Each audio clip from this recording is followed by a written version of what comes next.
It was a year ago when Governor His Excellency Gordon Wetherill named 7 belongers members of his advisory council. The men and women were sworn in August of last year, with the main responsibility to take on the many concerns in the country. At a press briefing last week, each of the council members talked of their experience thus far. Edith Cox, one of 2 women on the council, said even though it may look as if they're not working, the council members are.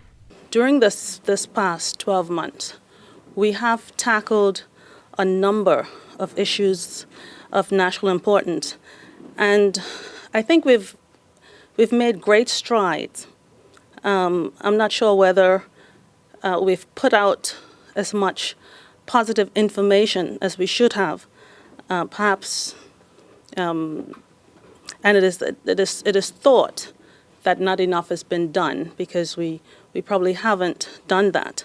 But I think I feel good about what we have done this 12 months.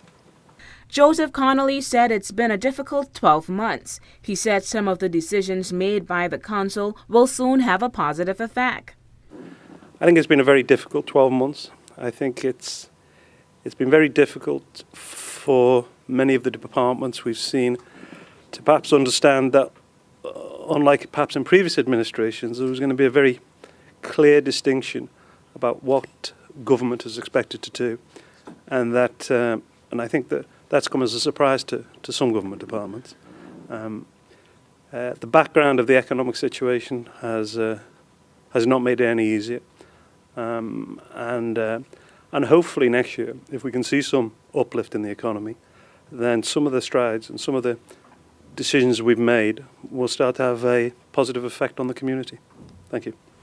Eugene Atonier told the press that council members are committed, and it's all about finding solutions to the many problems.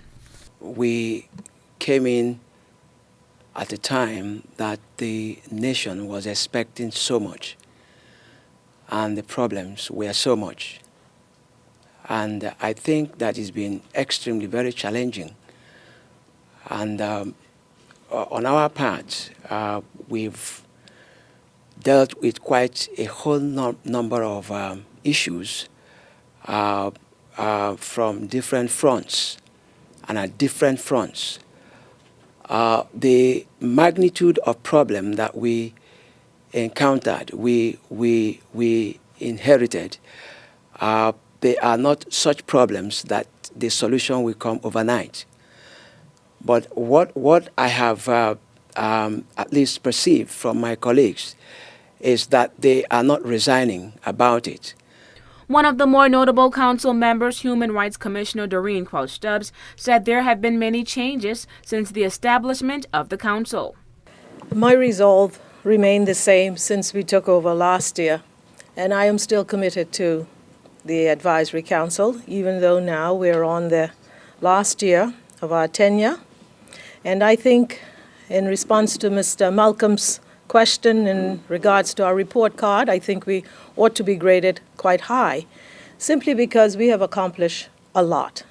And we don't have the time to count and cite, but I like to think of the Crown Land Policy, the immigration review, the scholarship review. All of these were problems that we inherited, problems that we took on when we came here. And so far we've been dealing with them. The problem of the informal settlements, the problem of our fishermen. So there are a lot of domestic issues that we've been able to challenge, that we have been able to seek solutions for. And I am indeed proud of what we're doing. One of the main goals of the interim government is to create transparency among the various government branches, and Council Member Theophilus Durham said the Advisory Council is a transparent body.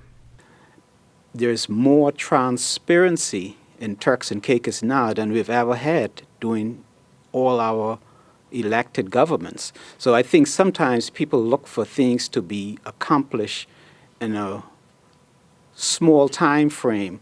When you think of how many years it took to erode everything that has been eroded, and people expect whoever the government is to be able to restore things. We have inherited a country that was totally broke, absolutely broke. All the systems have been broken. And we have really committed ourselves to working to fix those, and we could see it through the various reports. For WIV4 News, I'm Takara Bain.